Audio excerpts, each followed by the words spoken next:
Bien, hola, buena tarde compañeros. Bueno, en esta ocasión vamos a llevar a cabo nuestra sesión de esta semana que tiene que ver con el poder político y la democracia.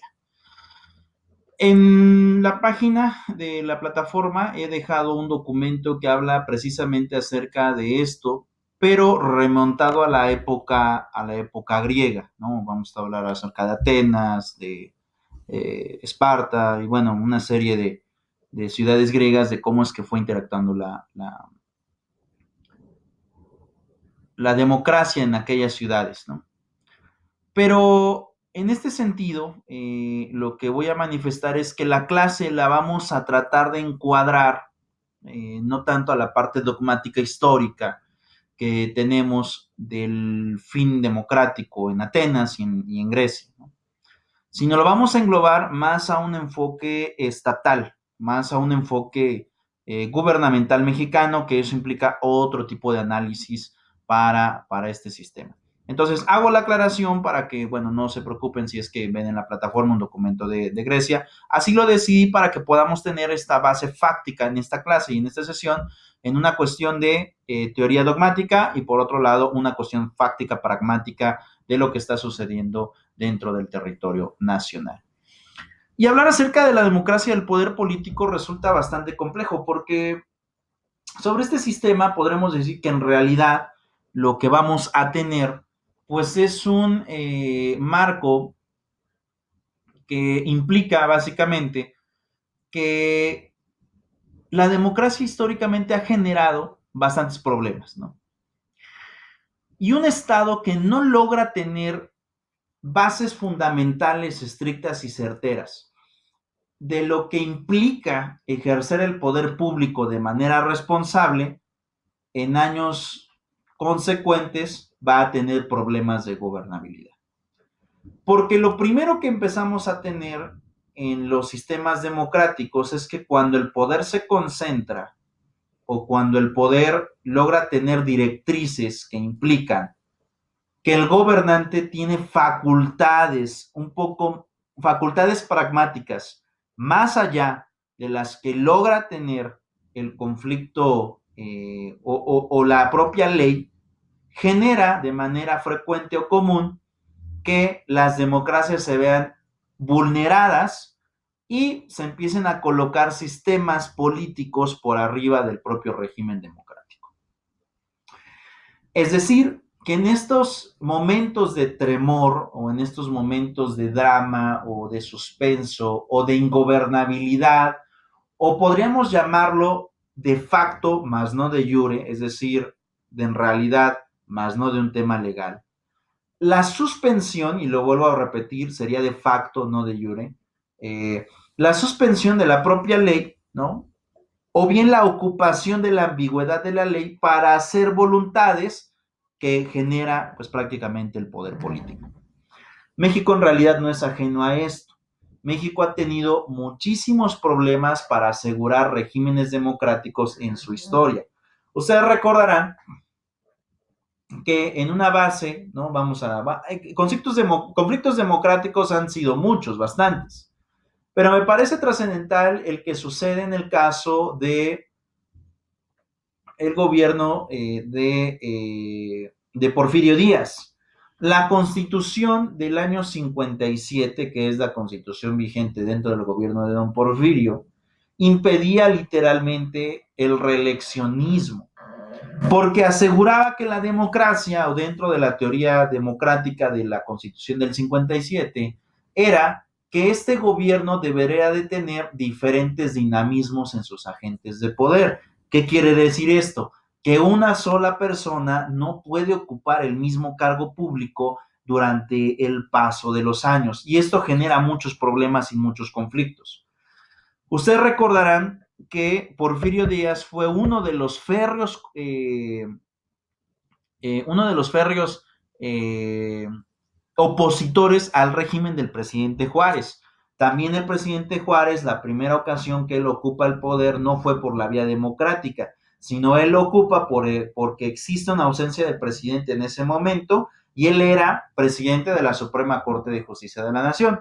Entonces la Constitución mandaba que en ausencia del presidente, el presidente de la Suprema Corte podía o tenía que ocupar ese puesto y tenía que mandar a llamar a nuevas elecciones. Así fue lo que sucedió y así es como nuestro presidente, pues Juárez, al final de cuentas logra obtener el poder. Pero también habría que ponernos a pensar que en aquellos años las presidencias solamente duraban 4 años y no 6 como ahora. Entonces, pues, después de que cumple su interinato y después de que es electo, pues él se vuelve a reelegir. Eh, Esto implica, ¿no?, muchos problemas. El primero que se opone a él fue Porfirio, pero Porfirio también era una persona, democráticamente hablando, ya que había arriesgado su propia vida para pelear territorio nacional. Es algo que no se le reconoce a Porfirio en la historia verdadera, pero Porfirio peleó ante grandes guerras, peleó ante la invasión norteamericana, peleó ante la invasión francesa, y entonces él era un capitán que de alguna forma tenía mucho auge y mucho carácter, ¿no? Y un nivel de patriotismo muy alto. Al final, ustedes recordarán, para no tardarme mucho en esta idea, que el presidente Juárez logra fallecer por un tema de enfermedad, que bueno, no es atendible en aquellos años, y bueno, al final de cuentas, pues logra perecer el presidente Juárez. Um, en su lugar vuelve a pasar lo mismo, es decir, el presidente de la Suprema Corte de aquel momento toma el interinato, van a votaciones y bueno, ya los problemas que tuvieron allí, es electo el presidente Porfirio Díaz. Y el presidente Porfirio Díaz también va a la presidencia, la Constitución ya mandaba que no era posible reelegirse y él ordena literalmente a la Cámara de Diputados a modificar el texto constitucional para poder llevar a cabo la reelección. Y así es como en realidad se logra perpetrar la primera violación al régimen democrático mexicano, ¿no? Vamos a llamarlo, la primera violación al régimen democrático mexicano desde la perspectiva de lo que hoy funge los principios del siglo XX, ¿no? Porque el porfiriato fue a finales del siglo XIX, pero es una realidad. El conflicto revolucionario no hubiera existido si este problema electoral democrático pues no hubiera existido también a finales del siglo XIX. Bueno, ahí ustedes tendrán su perspectiva, porque también me dirán, bueno, es que no fue el único que se religió, también está el presidente Santana o el autodenominado Su Alteza Serenísima, que es al que le debemos la pérdida del territorio nacional, Texas, Nuevo México, California, y bueno, todos esos estados que ahora le pertenecen a la Unión Americana, pero digamos que este es el primer referente visible, ¿no? No estoy diciendo que sea el único, no estoy diciendo que sea el mejor claro ejemplo, pero digamos que de la época visible ocupamos el tema del porfiriato. Y entonces, en pocas palabras, este porfiriato se perpetra en el poder básicamente 30 años, ¿no? Aunque la historia no oficial reconoce 34 años de porfiriato, en donde, bueno, un presidente ocupa una y otra vez la presidencia de la República, y eso generó pues bastante descontento en la población. Viene el proceso revolucionario, y pues eso implica también un conflicto en materia natural, ¿no? Es decir, viene el conflicto electoral por la mala decisión de Porfirio, de la que ya hablamos la clase pasada, pero bueno, esa es otra cuestión. A lo que voy es que dentro del siglo XX también hay problemas entre el poder político y el poder democrático. ¿Cuáles fueron esos problemas? Principalmente que el partido fundante o el partido dominante, que para aquella época prácticamente es el PNR, quien lo funda incluso y sus sucesores, que son, digamos que los antiguos priistas, pues es el PNR con el presidente Plutarco Elías Calles. Y bueno, ahí existe también un conflicto bastante fuerte entre Plutarco Elías Calles y otro presidente mexicano que después ocupó la presidencia, que fue el general Lázaro Cárdenas. Bueno, es que se hizo una costumbre, ¿no? Hasta me parece que en la década de los 90, el que el presidente manifestara y denominara quién iba a ser el sucesor de la presidencia. Y eso generó muchísimos problemas en el régimen democrático. ¿Por qué? Incluso la gente decía, pues, ¿para qué voy a votar si al final de cuentas quienes deciden, pues, son los que están en ese momento en el poder, ¿no? Porque tienen concentrado el mayor poder político público en la, en la esfera de gobernabilidad a nivel nacional. Entonces la gente empezó a acostumbrarse y decía, pues, ¿para qué voto si al final de cuentas ya está elegido? Es el elegido del presidente. Pero en la elección de 1988 esto genera un problema al interior del partido dominante, es decir, dentro del priismo, puesto que existen dos candidatos que querían ocupar el cargo del partido político que lo llevara a la presidencia. Y estamos hablando de, por una parte, Carlos Salinas de Gortari y por otra parte al ingeniero Cuauhtémoc Cárdenas, quien es hijo del expresidente mexicano Lázaro Cárdenas. ¿Por qué digo que esto genera un problema? Porque ya se habían acostumbrado tanto los priistas a elegir a su próximo representante y a hacer fraudes electorales, obviamente la gente por eso ya ni salía a votar, pero en esta elección principalmente se divide ese voto, ¿no? Es decir, se divide y se hace notar el exceso de poder al cual había llegado ya el priismo con esta votación del 88. Y bueno, regresaremos a hacer algunas precisiones, pero vamos a ver qué es lo que sucede en el 88 y por qué de alguna forma pues esa elección es la que prácticamente manifiesta que la democracia y el poder político concentrado, si no se llevan de la mano, si no son equitativos y si se acumulan, pueden generar problemas e incluso pueden violar por completo el sistema constitucional dentro de un país. Y para el caso que vamos a poner en ejemplo será el caso mexicano.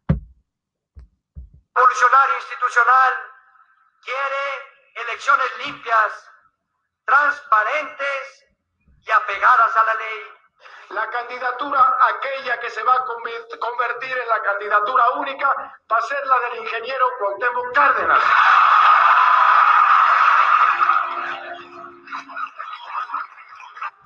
El 3 de junio, Eberto Castillo, candidato del PMS, declina su candidatura en favor de la de Cárdenas. Este paso que damos no es para declinar compromisos. Este paso que damos es para sumar fuerzas con un hermano de lucha de hace mucho tiempo. Es para sumar fuerzas con Cuauhtémoc Cárdenas para juntos cumplir todas las promesas que hemos hecho a este pueblo mexicano. Por primera vez en la historia reciente de México, el candidato del PRI se enfrenta a dos hombres fuertes de la oposición, Cuauhtémoc Cárdenas del Frente Democrático Nacional y Manuel Cloutier del PAN. A pesar de las promesas de millones de votos a favor del candidato oficial, Carlos Salinas de Gortari, los jerarcas del PRI esperan preocupados el resultado de la votación. La preocupación se convierte en alarma. Para su sorpresa, los primeros resultados que llegan a la Secretaría de Gobernación en Bucareli muestran una tendencia a favor de Cuauhtémoc Cárdenas. Y en las primeras horas de la madrugada se anuncia en cadena nacional una caída del sistema de computación.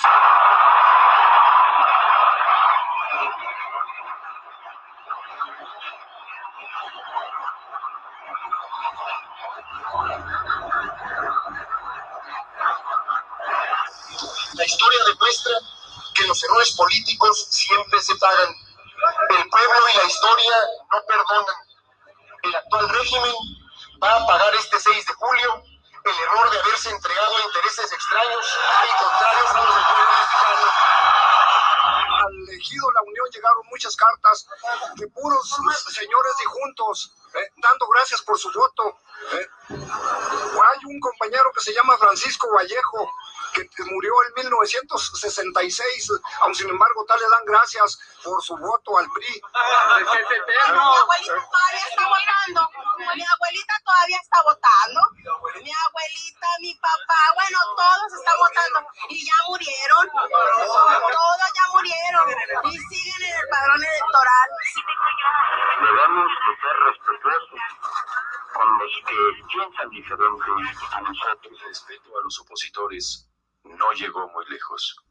4 días antes de las elecciones son asesinados Francisco Javier Obando y Román Gil Heraldez, colaboradores de Cuauhtémoc Cárdenas. Sao Bando estaba encargado por los distintos partidos y organizaciones de coordinar la recepción de la información electoral de casillas, de distritos y nacionalmente. En el distrito sexto de Oaxaca, los representantes de nuestros partidos fueron expulsados de las casillas en los municipios de Guajuapan, Mariscala, Guadalupe Huertilla, Corral de Piedra y Tamazulapa. En el municipio de Emiliano Zapata, Morelos, pistola en mano, el presidente municipal, junto con un tal licenciado Guerra, obligaron a nuestros representantes a abandonar las casillas ubicadas en el Capulín y la colonia Porgar. En las casillas 49 y 49A del distrito séptimo de Naucalpan, Estado de México, expulsaron a nuestros representantes violentamente de las casillas.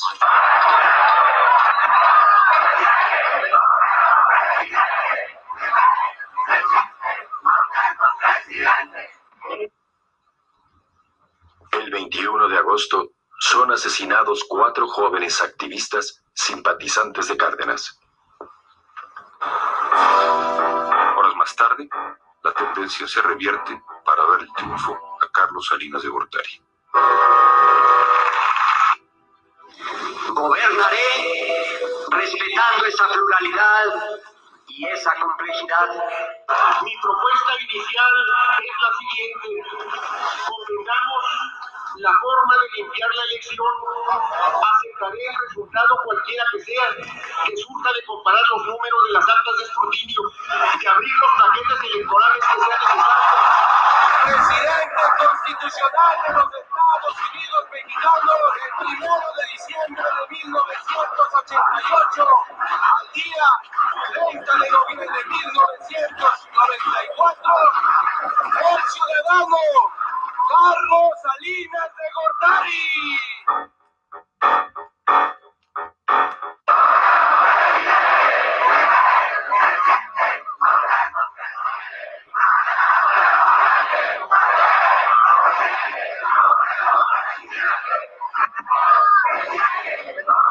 Carlos Salinas de Gortari toma posesión como presidente de la República. Al día siguiente sostiene una reunión con la cúpula del PAN para buscar consolidar su legitimidad. Salinas de Gortari sabe que debe actuar rápidamente, no para lograr legitimidad, cosa difícil que solo nuevas elecciones deben haberle dado, sino credibilidad. Dar la sensación de que a Los Pinos ha llegado un líder firme y decidido. La mañana del 10 de enero cambia la guardia en el sindicato petrolero. Un grupo militar apresa en Ciudad Madero, Tamaulipas, al líder sindical Joaquín Hernández Galicia, La Quina. La Quina controlaba al sindicato petrolero, uno de los más fuertes del país. De años se había comportado como un cacique, sin que ningún director de Pemex se atreviese a combatirlo. La Quina entra a la cárcel acusado, entre otros delitos, de homicidio simple y acopio de armas. Pero no fue por sus propias faltas que Salinas actuaba contra él. Se decía que La Quina había apoyado la campaña de Cárdenas y había financiado un panfleto que sacaba a la luz pública el homicidio accidental de una sirvienta, supuestamente cometió Salinas de Gortari a los 3 años de edad.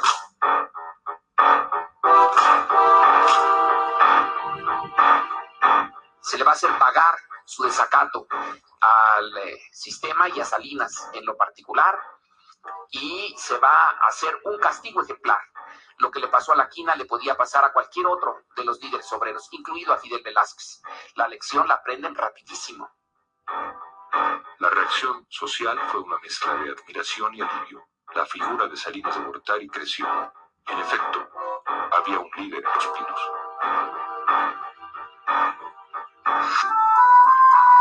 Con el apoyo incondicional del octogenario líder y presidente vitalicio de los obreros Fidel Velázquez, se firman los pactos entre la CTM, el gobierno y los empresarios. En muchos otros países, un ajuste así de drástico a los salarios, como el de 1990, hubiese arrojado a los obreros a la calle en protestas multitudinarias, no en México. Es una de las ventajas del corporativismo, comentaba Salinas. Es importante que ellos entiendan que los mexicanos no queremos ser como los americanos, ni como los canadienses, Queremos ser sencillamente mexicanos. Es nuestro mayor orgullo. El prestigio interno de Salinas crece y cuando dice que México puede ingresar al primer mundo, lo cree en verdad. Su mayor acierto es su actitud. Es un gran vendedor. Hace que México piense más en el futuro que en el pasado. El hechizo salinista parece convertir los sueños en realidad. En diciembre de 1991, sintiéndose dueño del poder y apoyado por la fracción parlamentaria del PAN, Salinas ordena quemar los paquetes de la dudosa votación de 1988 que estaban resguardados en el sótano de la Cámara de Diputados. 2 meses después, en el aeropuerto de Guadalajara, es asesinado el cardenal arzobispo Juan Jesús Posadas Ocampo. En la confusión de todo, las primeras noticias se refieren a que ha sido víctima de un fuego cruzado entre 2 bandas de narcotraficantes. Es el primer brote de un nuevo grado de violencia que alcanza a personas de jerarquía. Y mientras el presidente se prepara para la firma del Tratado de Libre Comercio, el semanario Proceso publica un reportaje documentando la existencia de un grupo guerrillero en el estado de Chiapas. Días más tarde pudo destapar a su protegido político, Luis Donaldo Colosio, su fiel colaborador y, en ese momento, su secretario de Desarrollo Social. ¡Vamos por más progreso para México! ¡Que viva Carlos Salinas de Gortari! ¡Que viva el Partido Revolucionario Institucional! ¡Que viva México! Salinas no debía esperar a que los astros lo siguieran bendiciendo con otros triunfos extraordinarios. Tal vez la presidencia de la Organización Mundial de Comercio a la que aspiraba y, ¿por qué no?, la vuelta apoteótica en el año 2000. Sería el rey que inauguraría el milenio, no un presidente cualquiera, sino el dueño y señor del sistema político mexicano, el presidente imperial por antonomasia. El 6 de marzo, Colosio pronuncia un valiente discurso que lo distancia de Salinas. Vamos a dejar hasta ahí, ver esta parte del video. Lo que quiero retomar es la importancia del suceso del 88. Lo que logramos ver es que se ocupa el aparato gubernamental para prácticamente voltear una completa elección. El aparato gubernamental en ese momento tiene la orden, en pocas palabras, de no respetar el voto popular. Ahora, mucho se ha hablado acerca de esta elección porque legalmente la elección la ganó el presidente Carlos Salinas de Gortari, pero hasta el día de hoy no nos queda claro conforme se fueron dando los hechos, y también porque en aquel momento existía un tribunal electoral que no tenía facultades para poder anular una elección, es decir, era un tribunal creado para dirimir los conflictos en materia electoral, pero este mismo no había sido dotado por el Congreso Federal para poder incluso llegar a la anulación o darle la nulidad de un proceso electoral completo. Entonces, es un tema complejo porque lo que logramos ver es que en ese tema el gobierno saliente, que era el que le pertenecía al presidente de la Madrid, pues todavía ejercía facultades fuertemente en todo el Estado y todo el aparato democrático. Como ustedes podrán darse cuenta, el poder de convocatoria que tiene el ingeniero Cuauhtémoc Cárdenas, pues también es importante. Sin embargo, a pesar de eso, pues esto no pudo decretarse, no pudo concretarse, y al final de cuentas nuevamente se impone la voluntad de un partido que pues para ese momento ya tenía acaparado la mayoría de la voluntad pues en realidad pública, y bueno, generó ahí bastantes problemas. Pero bueno, vamos a continuar. Déjenme detener esta sesión. Me están marcando aquí un error en la transmisión, entonces bueno, veré qué le pasa a mi equipo de cómputo y enseguida estaré retransmitiendo.